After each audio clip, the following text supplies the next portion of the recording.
If you've ever been betrayed by your family, you need to hear this story. Drop a comment if you think her brother deserves what's coming. Let's go. The knife was already at Mira's throat when she realized her brother had finally done it. He'd finally sold her. "Don't scream," Garrett whispered, his breath hot against her ear. Not her brother. The enforcer from the Blackwater pack, the one who'd been drinking with her brother Ethan in the kitchen for the past 2 hours while she'd been upstairs packing for college. College. The scholarship letter was still on her desk. Full ride to UC Berkeley. Pre-med. She was supposed to leave in 3 days. "Ethan?" Mira's voice cracked. She could see him standing in the doorway of her bedroom, backlit by the hallway light. His face was blank, empty. "Ethan, what did you do?" "What I had to do," Ethan said. He wouldn't look at her. His hands were shaking, but he shoved them in his pockets.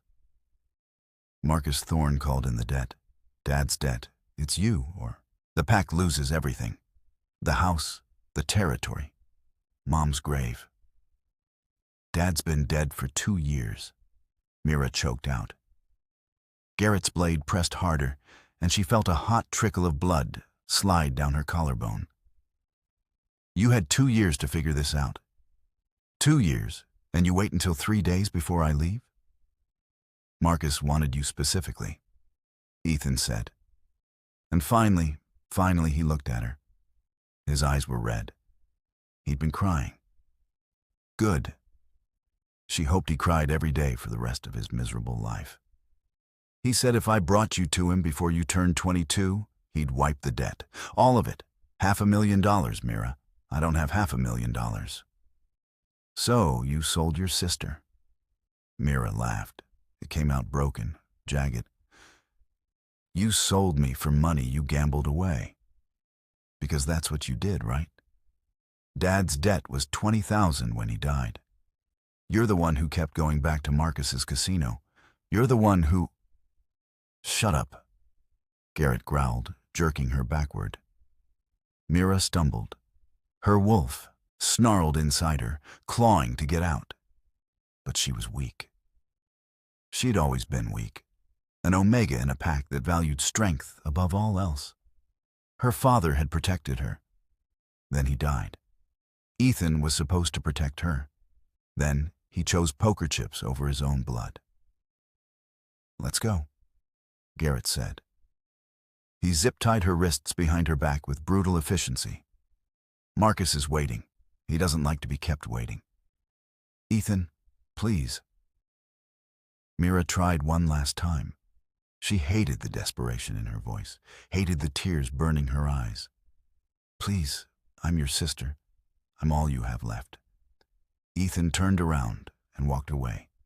She heard his footsteps on the stairs, heard the front door open and close, heard his truck start in the driveway and peel out onto the street. He didn't even say goodbye. "Move." Garrett shoved her toward the window. There was a ladder propped against the side of the house. Of course. They'd planned this. Ethan had distracted her, kept her upstairs, while Garrett climbed up like some kind of low-budget kidnapper. She thought about screaming. But their nearest neighbor was old Mr. Halverson, 3 acres away, and he was deaf in one ear and didn't trust wolves anyway. She climbed down the ladder. Garrett followed, his hand clamped on her shoulder like a vice. At the bottom, there was a black van waiting. No windows in the back, no plates on the front. "Get in." Mira got in.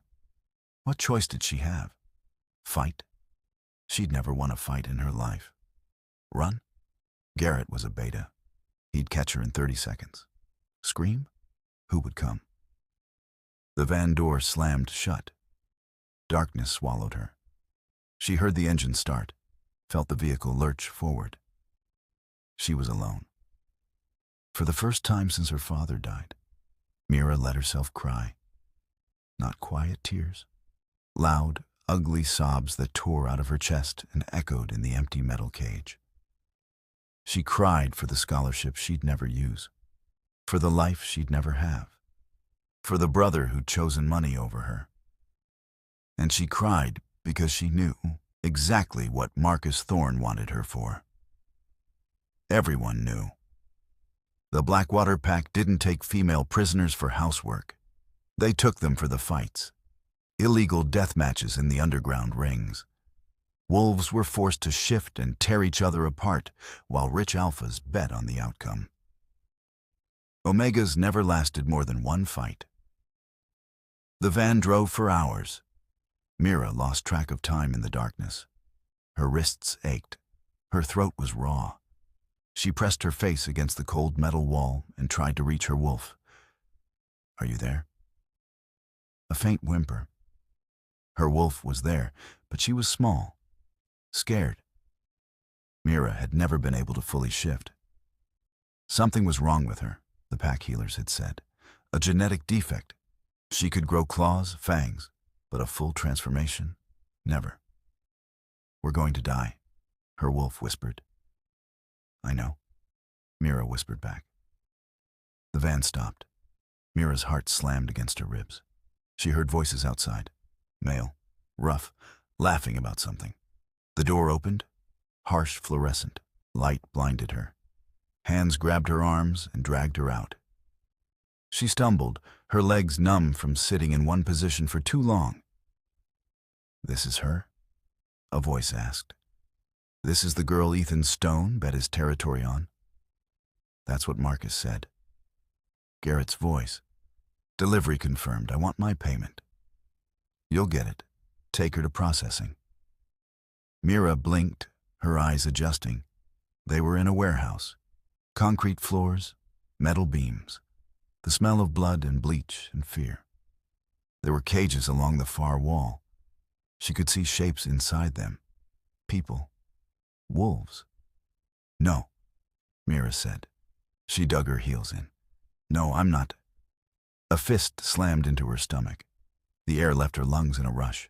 She collapsed, gasping, and someone grabbed her hair, dragging her across the floor. Processing was a room with a metal chair bolted to the floor and a woman with dead eyes holding a tattoo gun. "Number 237, the woman said. She grabbed Mira's arm and started inking numbers into her skin. Mira screamed. The woman didn't stop. "You fight tomorrow night. If you survive, you fight again next week. If you don't, we throw you in the incinerator. Welcome to Blackwater. This is just the beginning. If you're hooked, keep reading. Comment justice if you want to see what happens when the Alpha King finds out what they did to his mate. Don't scroll away now." The cell was 6 feet by 6 feet. Concrete walls. A drain in the center of the floor. A bucket in the corner. Nothing else. Mira sat with her back against the wall, her knees pulled to her chest, staring at the numbers on her forearm. 237. Black ink. Still burning. She wasn't alone. There were sounds. Crying from the cell to her left. Growling from the one to her right. And farther down the corridor, screaming. Someone begging. Then silence. "Tomorrow night," the dead-eyed woman had said. Tomorrow night, Mira would be thrown into a ring with another wolf, and one of them would die. The other would get to live long enough to do it again. First, time? Mira's head snapped up. The voice came from the cell across from hers. She could see a figure through the bars. A girl, maybe a few years older than Mira. Red hair, scars across her face. "Yes," Mira said. Her voice sounded hollow. "You won't last," the girl said. Not cruel, just factual. "You smell like an Omega. They always put Omegas first. Entertainment value. The crowd loves watching the weak ones get ripped apart." "Thanks for the pep talk," Mira muttered. The girl laughed. It was a broken sound. I'm Sloan. I've been here 8 months, 14 fights. I've killed 11 wolves. 3 of them were kids, younger than you. Mira's stomach turned. Why are you telling me this? Because you should know what you're walking into, Sloan said. Marcus doesn't run fair fights. He drugs the aggressive ones, starves the defensive ones. He's got a whole system. Make sure the matches are bloody. If you want to survive, you need to go for the throat in the first 30 seconds. Hesitate, and you're dead. I can't even shift properly, Mira whispered. I'm broken. Sloan was quiet for a moment. Then you're already dead. I'm sorry. Mira closed her eyes. She thought about Ethan, about the way he'd looked at her in that doorway. Red eyes, shaking hands. He'd cried, but he'd still done it. He'd still handed her over. I hope it was worth it, Mira said to the darkness. I hope you spend every cent and it still burns you alive. Hours passed, maybe days. There were no windows, no clocks, just the fluorescent lights that never turned off and the sounds of wolves suffering. Mira drifted in and out of sleep. Nightmares blurred with reality. In one, her father was alive. He was yelling at Ethan, protecting her. In another, she was in the ring, and Ethan was in the crowd, cheering as something with fangs tore her apart. She woke to the sound of a door opening, heavy boots on concrete, multiple sets. 237, a guard called. On your feet. Mira stood. Her legs shook. The guard unlocked her cell and grabbed her arm. 2 more guards flanked her as they marched her down the corridor. She passed Sloan's cell. The red-haired girl pressed her face against the bars. Go for the throat, Sloan said. Don't think. Just do it. They led Mira through a series of hallways. She could hear noise now. Voices, hundreds of them, cheering, chanting, music thumping through the walls. They stopped in front of a metal door. One of the guards unlocked it. Inside, strip, put on the suit. Mira stepped into a small changing room. There was a black bodysuit hanging on a hook, reinforced material. It would survive a shift. She pulled off her clothes, her hands trembling so badly she could barely grip the fabric. She put on the suit. It was too big. It hung off her frame like a funeral shroud. The door opened. A different guard, older, scarred. He looked her up and down and shook his head. Omega, he muttered. Marcus is getting lazy. This won't even last 5 minutes. He handed her a laminated card. Rules. Read them. Not that it'll matter. Mira looked at the card. There were only 3 rules. Fight until 1 wolf stops moving. Shift is mandatory. Failure to shift results in immediate execution. No mercy. I can't shift, Mira said. I can't fully shift. There's something wrong with... Not my problem, the guard said. He grabbed her arm and shoved her toward another door. This one was bigger. Steel. She could hear the crowd on the other side. Roaring, bloodthirsty. The door opened. Light and sound slammed into her. The arena was massive, circular, dirt floor, walls too high to climb, bleachers packed with people, wolves, alphas in expensive suits, betas in leather. All of them were screaming. And in the center of the ring, waiting for her, was something that made her blood freeze. It wasn't a wolf, not anymore. It was huge, 8 feet tall, muscle and fur and claws like kitchen knives. Its eyes were red, mouth foaming. It was pacing, snarling, yanking against a chain held by 2 guards. Ladies and gentlemen, a voice boomed over the speakers.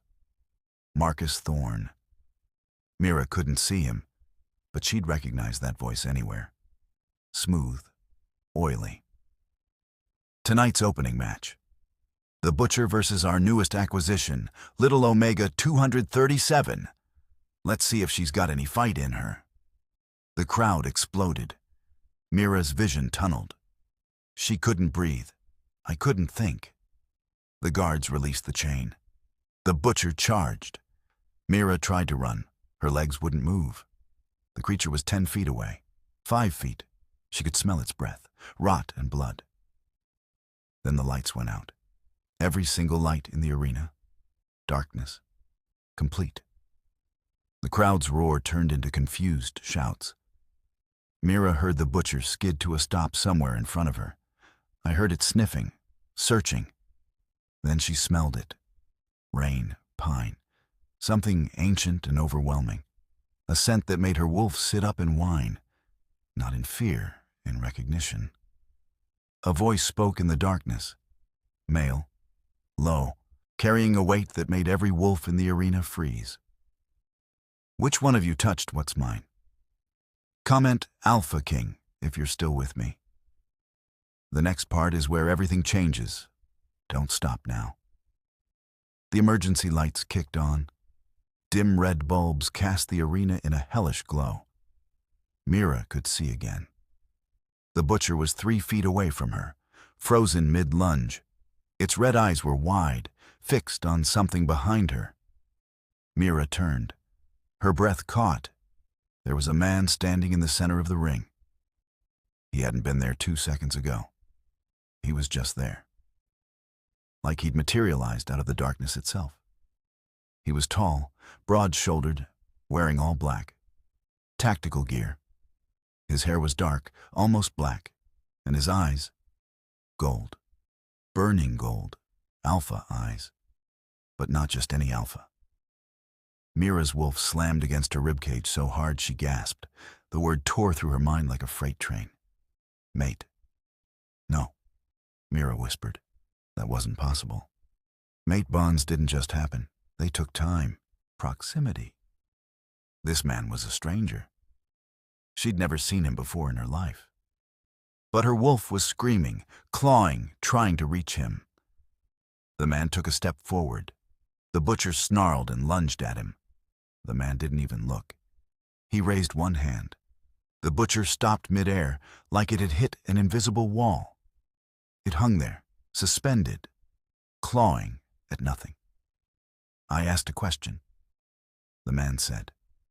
His voice was calm, conversational, but it carried an authority that made Mira's knees weak. Which one of you put a collar on my mate? The arena was silent. Thousands of wolves. Not one of them made a sound. Your Majesty. Marcus Thorne's voice crackled over the speakers. Mira looked up. There was a VIP box above the arena. She could see him now. Marcus Thorne, alpha of the Blackwater Pack, middle-aged, graying hair, expensive suit. He was standing, hands gripping the railing. His face was pale. This is a misunderstanding. We didn't know. You didn't know she was mine, the man said. He still hadn't looked away from the butcher. With a flick of his wrist, the creature flew backward, slamming into the arena wall with a sickening crunch. It slid to the ground and didn't move. But you did know she was a person. You did know she didn't consent. You did know you were violating the accords. The girl was paying for a debt, Marcus said. His voice was rising, desperate. Her brother sold her to me. Fair trade, legal. Her brother, the man interrupted, is not her alpha. He had no authority to trade her. You know this. The man finally turned. His golden eyes locked on Mira. The world tilted. She felt the mate bond snap into place like a physical thing, a chain, a tether, connecting her to him. She could feel his emotions, rage, cold, calculated rage. And underneath it, something else, relief, like he'd been searching for her and had finally found her. He crossed the distance between them in 3 strides. Up close, he was overwhelming, taller than she'd thought. His presence pressed down on her like gravity. But when he reached out, his hand was gentle. He touched her cheek, His thumb brushed over the cut on her throat where Garrett's knife had been. "Who did this?" he asked softly. "An enforcer," Mira whispered. "Garrett. He works for Marcus." The man's jaw tightened. He looked at her forearm, at the tattoo. 237. His eyes flashed. For a second, Mira thought she saw them turn completely black, then gold again. "What's your name?" he asked. Mira Stone." "Mira," he repeated, like he was tasting it. "I'm Cade Thorne." The name hit her like a slap. Cade Thorne, the Alpha King, the apex predator, the wolf who'd unified the packs under one rule 15 years ago and had maintained that rule with an iron fist ever since. She'd seen his picture in newspapers, heard stories, but the stories hadn't prepared her for this. For him. "You're the king," Mira said stupidly. "Yes." He smiled. It didn't reach his eyes. "And you're my queen, whether you want to be or not." He looked up at Marcus. "I'm claiming her under the Mate Protection Act. Anyone who harms her from this moment forward forfeits their life." "Your Majesty, please." Marcus was begging now. "I'll pay restitution. I'll release her. You'll die," Cade said simply. He raised his voice, addressing the entire arena. "This facility is in violation of 18 different treaty laws. The Accords of 2010 explicitly prohibit forced combat between unwilling wolves. I am shutting this operation down. Every wolf in those cages will be released and compensated. Every enforcer will stand trial." "You can't do this," Marcus snarled. The fear was gone, replaced with anger, desperation. "This is my territory. You have no jurisdiction." "I'm the king," Cade said. "I have jurisdiction everywhere." He looked at Mira. "Close your eyes." "What?" Mira's heart hammered. "Why?" "Because I'm about to kill everyone in this room who knew you were here and did nothing," Cade said. "And I don't want you to see it." "Wait." Mira grabbed his arm. "Wait, there are people in the cages, prisoners. If you kill everyone, who's going to unlock them?" Cade paused. He looked at her like she'd just said something surprising. "You're worried about them?" "Yes." Mira's voice shook. "There's a girl, Sloane. She's been here 8 months. She's killed people, but only because she had to. If you're going to burn this place down, get them out first." Cade stared at her. Then he smiled. A real smile this time. It transformed his face, made him look younger, almost human. "You're going to be a pain in my ass, aren't you?" he said. "Probably," Mira said. "Good." He looked up at the VIP box. "Marcus, you have 60 seconds to unlock every cage in this facility. If you don't, I'm going to come up there and unlock them myself. And then I'm going to feed you whatever's left in those cages." Marcus hesitated. Cade's eyes flashed black. The temperature in the arena dropped 20 degrees. Frost crept across the dirt floor. 50 seconds, Cade said. Marcus ran. Mira heard him shouting orders, heard the sound of locks clicking open, heard the prisoners screaming in relief and rage. Cade pulled Mira against his chest. She should have been scared. She should have pushed him away. But the mate bond was singing. Her wolf was purring. For the first time in 2 days, she felt safe. "What happens now?" Mira asked. "Now," Cade said, "I will take you home, and then I'm going to have a conversation with your brother." Drop a karma in the comments if you want to see what Cade does to Ethan. We're almost at the end. Keep going. The prisoners poured out of their cells like a flood. Mira watched from the center of the arena, still pressed against Cade's chest, as 50 wolves stumbled into the light. Some were crying, some were laughing. Some just stood there, staring at the open doors like they didn't believe it was real. Sloane was one of the last ones out. She saw Mira and stopped. Her scarred face was streaked with tears. "You did this?" Sloane asked. "He did," Mira said, nodding at Cade. Sloane looked at the Alpha King. Then she dropped to one knee. "Thank you." "Don't thank me," Cade said. His voice was rough. "Thank her. She's the one who made me stop." He raised his voice again, addressing the freed prisoners. "Buses are on their way. Medical personnel, social workers. You'll be taken to a neutral facility where you can contact your families. If you don't have families, we'll find you housing. If you want revenge..." He looked at Marcus, who was still in the VIP box, surrounded by his enforcers. "Get in line." The crowd in the bleachers was silent. Wolves who'd been cheering for blood 5 minutes ago were now watching the king with terrified eyes. Cade turned to face them. "All of you," he said, his voice cutting through the silence like a blade. "You sat here. You watched. You paid for this. You bet on innocent lives like they were horses at a track." He let the words sink in. "I know your faces. I know your names. If I ever see any of you at an event like this again, I will personally end your bloodlines. Am I clear?" No one answered. No one moved. I said, "Am I clear?" Cade's voice dropped to a growl. The command behind it was so powerful that Mira felt her own knees buckle. Every wolf in the arena dropped their heads in submission. "Yes, Your Majesty," they chorused. "Good. Get out." The arena emptied in minutes. Stampede of wolves fleeing for the exits. Within 5 minutes, the only ones left were Cade, Mira, the freed prisoners, and Marcus with his enforcers in the VIP box.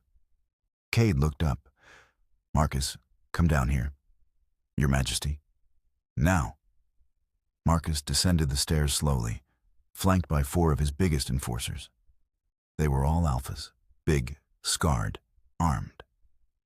But when they reached the arena floor and saw Cade up close, they all took a step back. "You're afraid?" Cade observed. "Good. You should be." He looked at Mira. "This is the man who bought you, Marcus Thorne. Tell me, Marcus, how much did you pay?" Marcus swallowed. 50,000. 50,000, Cade repeated. He looked at Mira. "Your brother sold you for $50,000. Did you know that?" "No," Mira said. Her voice was numb. "He said it was $500,000. The debt." "There was no $500,000 debt," Cade said. "I checked. Your father owed $20,000 when he died. Ethan paid it off a year ago with your college fund. Then he gambled that money away and came back to Marcus for more. Marcus offered him a deal. 50,000 in cash if Ethan delivered you before your 22nd birthday. Do you know why before your 22nd birthday, Mira?" She shook her head. She felt sick. "Because Omega wolves can't be forcibly bonded after they turn 22, Cade said. "It's a biological safeguard. After 22, the mate bond is harder to manipulate. Marcus wanted you young, compliant, easy to break." He turned to Marcus. "Did I get that right?" Marcus said nothing. One of his enforcers, a big man with a shaved head, stepped forward. "With respect, Your Majesty, this is a pack business. The girl's brother made a legal..." Cade moved. Mira didn't even see it. 1 second the enforcer was talking. The next, he was on the ground, Cade's hand wrapped around his throat. Cade wasn't even looking at him. He was still looking at Marcus. "The next person who interrupts me loses their tongue," Cade said calmly. He released the enforcer, who scrambled backward, gasping. "Marcus, I'm going to ask you a question, and I want you to think very carefully before you answer. Did you know Mira Stone was my mate?" "No," Marcus said quickly. "No, I swear, I didn't know. If I'd known..." "But you suspected." Cade's eyes narrowed. "You've been running these fights for 15 years. You know how to spot a dormant bond. You smelled me on her, didn't you?" Marcus's silence was answer enough. You knew? Cade said, softly. You knew she was someone's fated mate, and you took her anyway. You were going to use the bond to control her. Maybe sell her to the highest bidder. Let some alpha complete the bond against her will. It's just business, Marcus said desperately. I didn't know it was you. If I'd known it was you, you would have done it anyway, Cade said. Because you're greedy and stupid. He looked at the 3 remaining enforcers. Leave. Now, or die with him. They left, sprinted for the exits without looking back. Marcus stood alone. He dropped to his knees. Please, Your Majesty, I'll give you anything. Money, territory. I'll step down as alpha. Just please. I don't want your money, Cade said. He walked over to Marcus, crouched down so they were eye level. I want you to understand something. Mira is mine. She was always mine. From the moment she was born, the bond was waiting. You didn't just take a random girl. You took my queen, the mother of my future children, the other half of my soul. His voice dropped to a whisper. What do you think I'm going to do to you? Marcus started crying. Mira watched, numb. Part of her wanted to feel bad for him. But she remembered the cell, the tattoo, the dead-eyed woman with the tattoo gun. Sloane's voice. You won't last. Kill him, Mira said. Cade looked at her. You're sure? I'm sure. Cade stood. He placed a hand on top of Marcus's head. By the authority vested in me as Alpha King, I strip you of your title, your pack, and your life. Goodbye, Marcus. Marcus opened his mouth to scream. No sound came out. He collapsed, eyes wide, body convulsing. Mira watched as the light left his eyes. Watched as the alpha who'd bought her for $50,000 died on the dirt floor of his own arena. Cade turned to her. Let's go home. I don't have a home, Mira said. Ethan will be dealt with, Cade said. He held out his hand. But first, you need a healer. You're poisoned. Silver nitrate in your bloodstream. I can smell it. Mira took his hand. The mate bond flared. Warm, safe, real. What happens to me now? She asked. Cade smiled. Now you become who you were always meant to be. My queen, my equal, my everything. He pulled her close. And anyone who tries to hurt you again will learn what happens when you anger a king. Mira looked back at the arena one last time. At the empty cages. The dead alpha. The blood on the dirt. Then she looked at Cade. At the man who'd torn through an army to save her. The man her wolf was screaming to claim. What about Ethan? She asked. What do you want me to do to him? Mira thought about the scholarship letter. About the way Ethan had walked away. About the 2 years he'd let her believe they were family. I want to be there when you find him, Mira said. I want him to see what he lost. I want him to know that he sold a queen for $50,000. Cade's smile was sharp, dangerous, proud. Done. If this story grabbed you, comment Part 2, and let me know if you want to see what happens when Cade and Mira confront her brother. Share this if you believe in karma. The algorithm feeds on your engagement. Don't let this story die here. Drop your thoughts below. Which part hit you hardest? The brother's betrayal? The arena scene? Or the moment she met her mate? Tell me everything. Let's go viral.